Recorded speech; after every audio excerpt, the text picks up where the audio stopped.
Olá a todos. Vamos resolver a questão 19 que caiu no ENAD de Engenharia Elétrica do ano de 2023.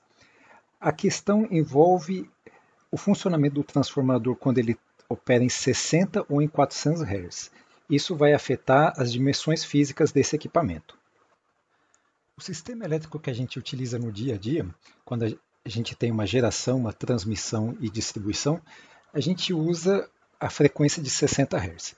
Já para sistemas isolados, no interior de aeronaves e embarcações, é utilizado o sistema em 400 Hz. E a razão para isso é um motivo bem interessante, que é a redução do tamanho físico do núcleo dos transformadores e também de máquinas elétricas. Pois na frequência de 400 Hz, a gente vai ver agora que o fluxo magnético ele é menor, se comparado ao fluxo em 60 Hz. Vamos usar esse núcleo aqui para a gente fazer o nosso levantamento. A gente vai comparar o tamanho físico de um transformador em 60 Hz e em 400 Hz.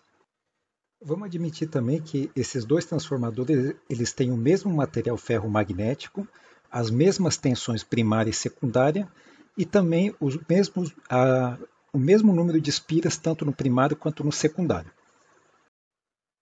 O nosso objetivo é mostrar que o fluxo magnético em 400 Hz é menor que o fluxo magnético em 60 Hz. Tá? Então, se a gente tem um fluxo menor, então o tamanho desse núcleo aqui vai ser menor também. É análogo a gente comparar a corrente elétrica de um condutor. Então, se você tem uma corrente elétrica baixa, um fio mais fino vai te atender. Agora, se você tem uma alta corrente elétrica, você vai precisar de um fio mais grosso. Então, é a mesma coisa. Para um fluxo menor, a gente vai precisar de um núcleo menor. Agora, para um fluxo maior, o tamanho físico desse núcleo vai ter que aumentar. E a gente vai mostrar que o fluxo em 400 Hz é menor que o fluxo de 60 Hz. Vamos agora partir desse nosso transformador aqui. Então, se a gente tem um transformador, é porque tem um núcleo magnético circulando por esse núcleo. Então, a gente tem a representação do fluxo circulando nesse núcleo. Agora vamos escrever a expressão desse fluxo.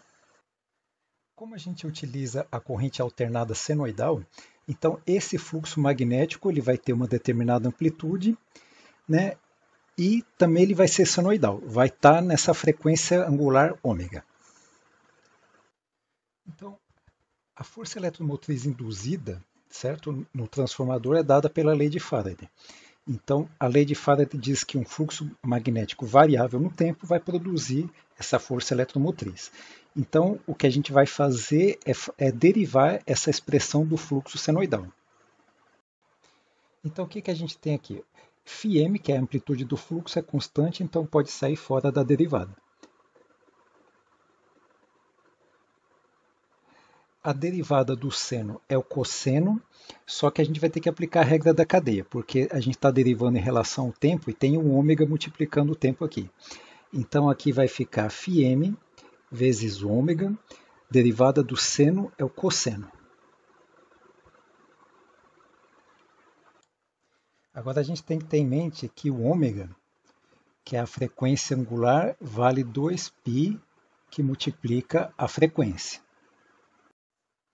Então, a força eletromotriz induzida vale isso aqui, 2πf vezes o fluxo máximo vezes o cosseno de ômega-t.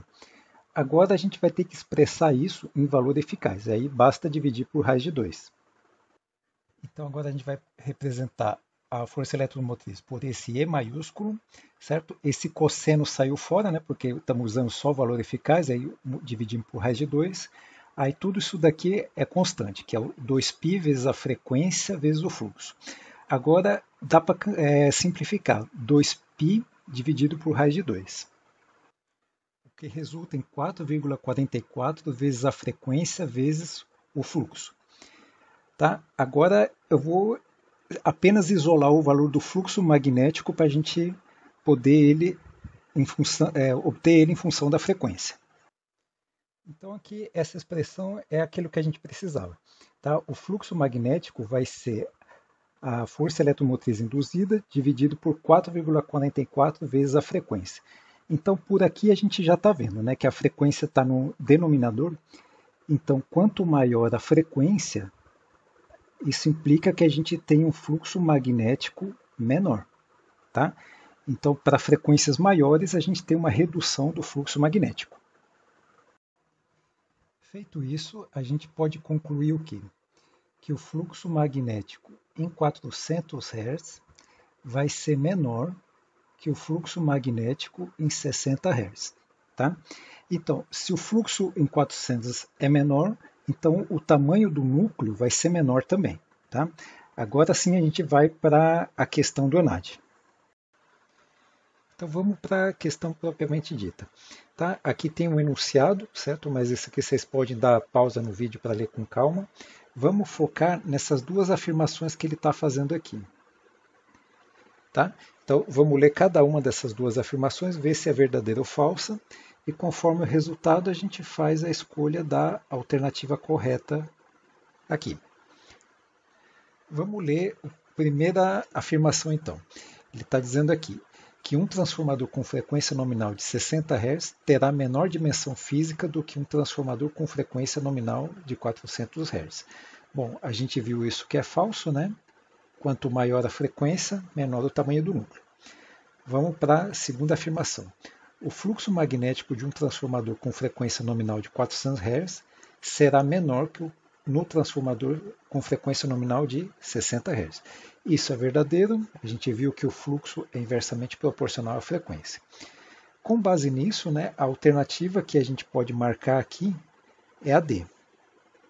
Que ele está dizendo que a primeira é uma proposição falsa e a segunda é uma proposição verdadeira. Tá? Essa resposta confere com o gabarito oficial do ENAD, que vocês podem conferir na página do INEP. Tá? Então, ficamos por aqui. Qualquer dúvida, deixe nos comentários e muito obrigado.